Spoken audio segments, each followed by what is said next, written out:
Les infrastructures routières et le dispositif touristique de la région du Tonkpi en état de dégradation avancée. Certains villages de la région sont devenus quasiment inaccessibles.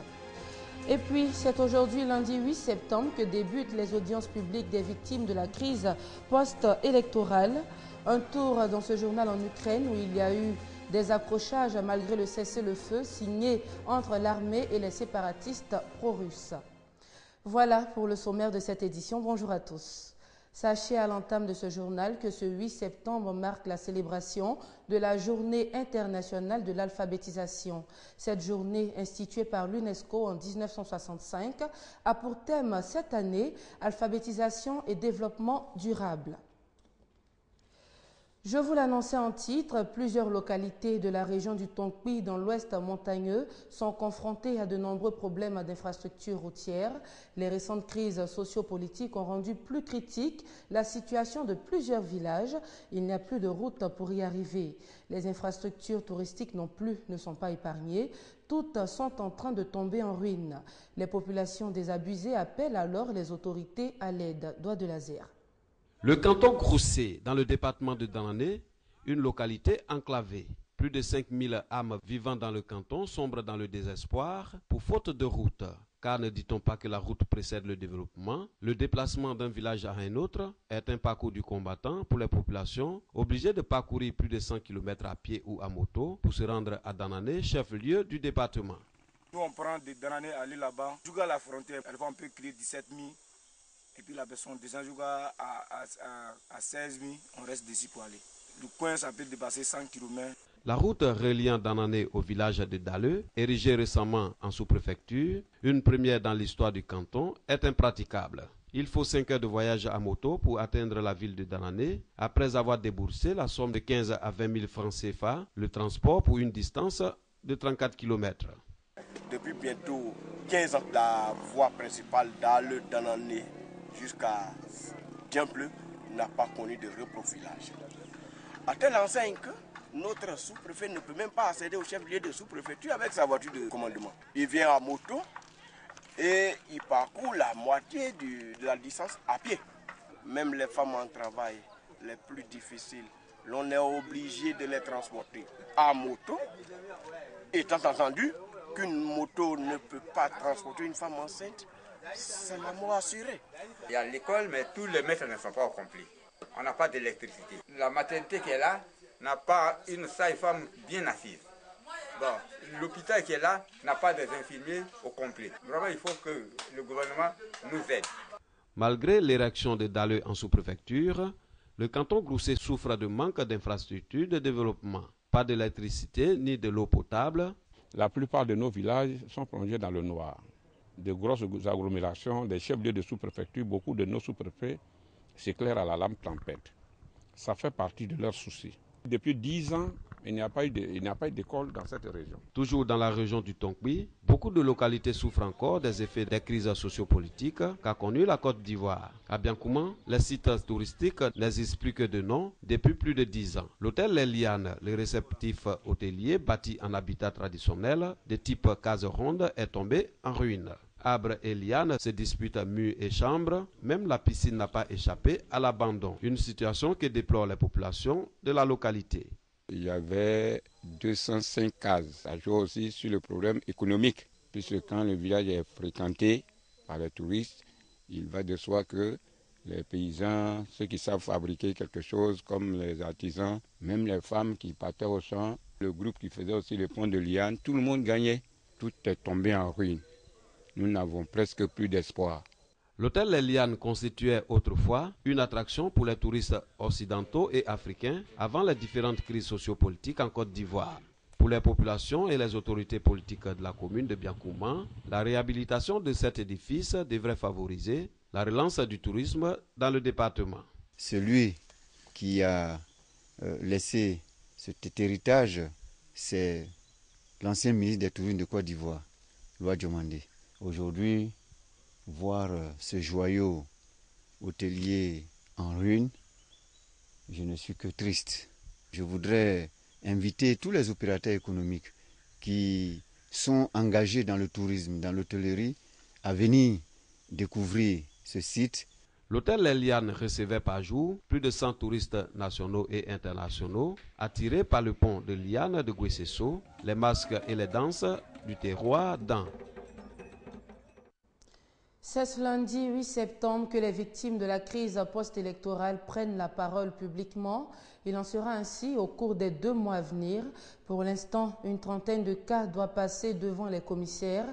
Et cette démarche de la Commission Dialogue, Vérité et Réconciliation, la CDVR, marque la dernière étape de son mandat. Ouvrons le chapitre santé de ce 12h30 avec les journalistes ivoiriens qui ont été formés sur la lutte contre le virus Ebola. Un renforcement de capacité initié par la Croix-Rouge de Côte d'Ivoire. Objectif, sensibiliser mais aussi partager avec la presse et les hommes de médias les informations relatives à la fièvre Ebola. On en parle avec Kone Pargasoro et Léon Bro. La Croix-Rouge de Côte d'Ivoire entend promouvoir les principes et valeurs humanitaires auprès de la presse et des hommes de médias. À la clé, un atelier de formation pour renforcer les capacités des concernés. Objectif, sensibiliser sur la fièvre hémorragique à virus Ebola et les soins de santé en période de crise. Lorsqu'il n'y a pas d'information, c'est bien sûr fait place à la rumeur.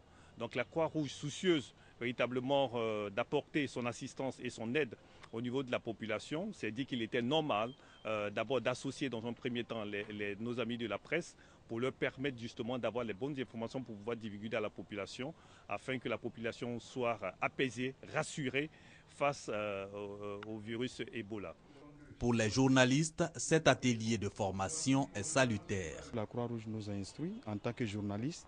Nous devons relayer cette information auprès de la population de sorte à ce que, tout le monde puisse s'approprier donc ces consignes. Cet atelier de formation a été aussi une occasion de partage d'expériences et un cadre de démonstration du lavage des mains.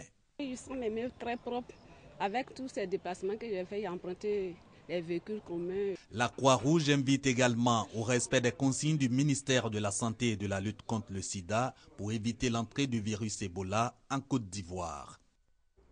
La lutte contre Ebola par les journalistes, mais aussi par les artistes plasticiens de la commune d'Abobo qui ont organisé, eux, une campagne de sensibilisation contre l'épidémie. Des signes mystérieux qui apparaissent sur une dizaine de corps. Ce sont les dernières minutes de préparation avant la performance de plusieurs artistes ivoiriens. Ces plasticiens ont choisi de défiler à Abobo cette semaine pour sensibiliser la population au danger que représente Ebola. Il y a peu, ils étaient dans une autre commune d'Abidjan pour la même communication artistique autour d'un virus qui fait trembler le monde entier. Nous, en tant qu'artistes, on ne pouvait pas rester là et observer ce malheur. Donc c'est comme ça qu'on fait une performance, d'abord pour sensibiliser la population ivoirienne des pays qui n'ont pas encore été atteints, pour dire qu'il y a des mesures qu'il faut respecter. Étant donné que vous savez, dans la rue, plusieurs personnes vont au boulot le matin, notamment ici, qui ne regardent pas forcément la télévision. Donc on a choisi la rue parce qu'on veut se frotter à ces personnes-là pour directement faire passer notre message. Des messages clairs, inscrits sur ces pancartes. Ebola va-t'en, Ebola laisse-nous. Des messages qui semblent trouver de l'écho dans la population. Pour conclure cette performance, les spectateurs ont été invités à peindre leurs pensées autour de ce virus qui a déjà fait plus de 2000 morts en Afrique de l'Ouest. Les services stomatologie et maxillofacial du CHU de Treichville ont reçu gratuitement ce week-end du matériel d'équipement médical. Ce don de 2 ONG de la place est d'une valeur de 32 millions de francs CFA. Et bonne nouvelle, ce don permettra aux personnes malades du bec de lièvre d'être opérées entre le 15 et le 20 septembre gratuitement, sans contrepartie financière. Pascal Koné, Serge Coléa. Le bec de lièvre, une malformation congénitale de la bouche due à un défaut de fusion du bourgeon nasal interne et du massif maxillaire. Pour redonner le sourire aux personnes atteintes par cette maladie, la Fondation Global Smile et ATEF au Maïs initient des séances chirurgicales. Ces 2 ONG, œuvrant dans le social, viennent de faire don de matériel médicaux au service de stomatologie du CHU de Treichville. Donc composé d'une table d'anesthésie, de 2 tables opératoires et d'un fauteuil dentaire. Valeur du don, 32 millions de francs CFA. C'est une campagne qui s'inscrit dans les activités de la santé de la Fondation Et donc, dans ce cadre-là, à partir de lundi matin, les opérations vont commencer et se termineront toute la semaine jusqu'à vendredi. Pour le représentant du ministre de la Santé et le directeur du CHU, ce don vient à point nommé. Ce matériel-là va servir à prendre en charge les patients atteints de bec de lièvre et de façon gratuite. Alors, c'est l'occasion pour le CHU de bénéficier de ce matériel, puisqu'après les interventions, le matériel reste au CHU, il est offert au CHU.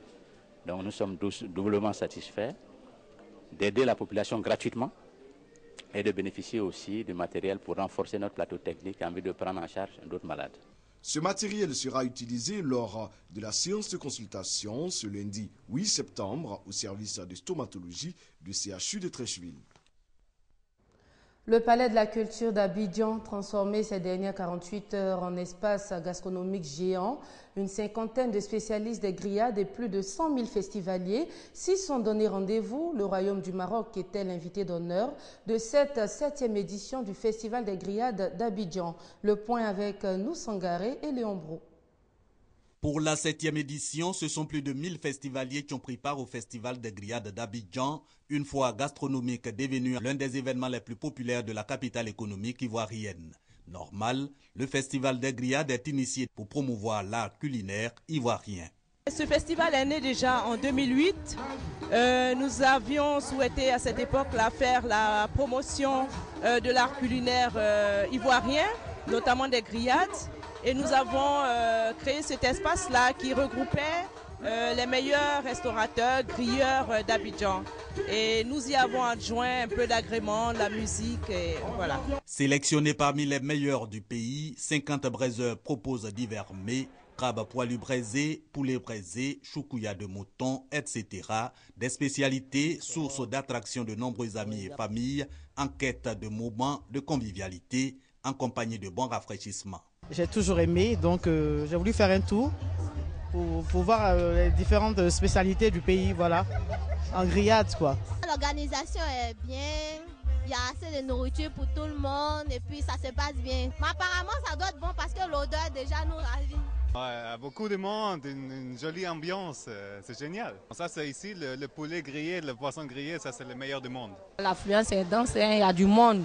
Bon, pour le moment ça va, pour un début ça va. À cette 7e édition du Festival des grillades d'Abidjan, les dispositions ont été prises pour le respect des mesures d'hygiène arrêtées par le gouvernement pour empêcher l'entrée du virus Ebola en Côte d'Ivoire. En bref et en images, le premier départ hier dimanche des candidats au Hajj 2014. Ce premier contingent sera encadré par 34 encadreurs, soit 43 candidats au Hajj pour un encadreur. 172 hommes et 242 femmes, soit 414 personnes au total, se sont envolés hier pour Médine où ils passeront 8 jours avant de rejoindre la Mecque. À Pricro, la Vierge Marie, Mère de Dieu, a été commémorée par la communauté catholique. Cette célébration a été marquée par des prières au pied de Notre-Dame de Guadeloupe en faveur d'un retour définitif de la paix en Côte d'Ivoire. Kwadio Kwame, RTI Boaké. La paroisse de la Nativité de Notre-Dame de Pricro en fête. Autour du thème « Les temps sont accomplis, le règne de Dieu est tout proche de vous. Convertissez-vous et croyez à la bonne nouvelle ». C'était au cours de la glorification de la Vierge Marie, couronnée reine des cieux. En tant que mère de Dieu, son corps n'a pas connu la dégradation, la corruption du tombeau. Elle nous précède dans les cieux, à la suite de son Fils, pour partager déjà la gloire de notre Seigneur. À ce rendez-vous religieux, les fidèles de la paroisse et toutes les communautés villageoises étaient tous invités à effectuer un pèlerinage pour se rendre au pied de la statue de la Vierge de Guadeloupe, pour saluer son avènement en cette terre de Pricro, dans l'archidiocèse de Boaké et même en Côte d'Ivoire. D'une part, et d'autre part, célébrer la glorification de la Vierge Marie. Les chrétiens ont profité de l'occasion pour prier la Vierge de Guadeloupe, nom qui signifie la Vierge qui écrase la tête du serpent, afin qu'elle obtienne auprès de son Fils la paix pour notre pays et pour l'Église de Côte d'Ivoire. En bref et en images, 4 jours après la signature d'un cessez-le-feu entre l'armée ukrainienne et les séparatistes pro-russes, des affrontements ont lieu dans l'est de l'Ukraine, des échauffourées sporadiques mais meurtrières qui mettent en péril la trêve. Vous pouvez revoir ce journal sur les www.rti.ci. Merci de votre attention. À demain.